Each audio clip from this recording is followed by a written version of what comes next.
ഈ സോനാട് വിഷയത്തിലാണെങ്കിലും സിറോ സഭ ഞങ്ങൾ പ്രതികരണങ്ങൾ നടത്തിയിട്ടുണ്ട്. സിറോ സഭയുടെ മീഡിയ കമ്മീഷൻ ഒരു കൃത്യമായ ഒരു കുറിപ്പ് ഇറക്കിയിട്ടുണ്ടായിരുന്നു.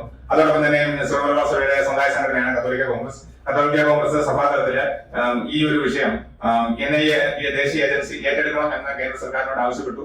വീട്ടുകാരുടെ ആവശ്യം തന്നെയാണ്, അത് ആ കുട്ടിയുടെ അമ്മയും ആവശ്യപ്പെട്ട കാര്യമാണ്. തീർച്ചയായിട്ടും കുടുംബത്തോടെയുള്ള ഒരു ഐക്യദാർഢ്യം പ്രകടിപ്പിക്കുക, ദുഃഖത്തിൽ പങ്കുചേരുകയും ചെയ്യുന്നു. ഞങ്ങളാ കഴിയുന്ന പ്രതിഷേധങ്ങളും അതുപോലെ തന്നെ ബോധവൽക്കരണങ്ങളും അദ്ദേഹം നേരത്തെ പോലെ നടത്തി വരുന്ന കാര്യമാണ്.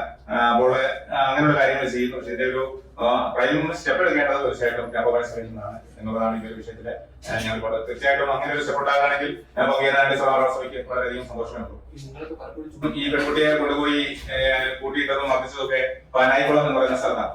ആ സ്ഥലം ഈ തീവ്രവാദ ശക്തികൾക്കും കാര്യങ്ങൾക്കും ഒക്കെ നേരത്തെ പ്രസിദ്ധിയുള്ള ഒരു സ്ഥലമാണ്. അതുകൊണ്ട് തന്നെ ഇതിനകത്ത് തീർച്ചയായിട്ടും ഇങ്ങനെയുള്ള നിർബന്ധിത മതവിരുദ്ധം പോലെയുള്ള അല്ലെങ്കിൽ സമ്മർദ്ദം ചെലുത്തുക, ഒരുപക്ഷെ IPC 366 ചുമത്തേണ്ട വകുപ്പുകളുണ്ട്. ആ വകുപ്പ് ഇതുവരെ സർക്കാർ ചുമത്തിയിട്ടില്ല എന്നുള്ളതാണ് ഈ ഒരു വിഷയത്തിലെ ഞങ്ങളെ സംബന്ധിച്ചുള്ള ബുദ്ധിമുട്ട്. അത് കൃത്യമായിട്ടുള്ള വകുപ്പുകൾ ചുമത്തിയ ഒരു വിഷയത്തെ മുന്നോട്ട് കൊണ്ടുപോകാനായിട്ട് സർക്കാർ തയ്യാറാണ്. തീവ്രവാദ ബന്ധങ്ങളെ അന്താരാഷ്ട്ര വിഷയങ്ങളാണ്. അന്താരാഷ്ട്ര ബന്ധം തീവ്രവാദത്തിന് എപ്പോഴും ഉണ്ട്. അപ്പോൾ സംസ്ഥാന ഏജൻസികളെക്കാൾ കൂടുതലായിട്ട് ഈ ഒരു വിഷയത്തിലെ ഇഫക്റ്റീവായിട്ട് ഇടപെടാനായിട്ട് സാധിക്കുന്നത് ഈ അന്താരാഷ്ട്ര ബന്ധങ്ങളുള്ളതുകൊണ്ട് കേന്ദ്ര ഏജൻസിക്ക് തന്നെയാണ്. അപ്പോൾ അതുകൊണ്ട് തന്നെയാണ് കേന്ദ്ര ഏജൻസികളെ അന്വേഷിക്കണമെന്ന് ആവശ്യപ്പെടുന്നത്.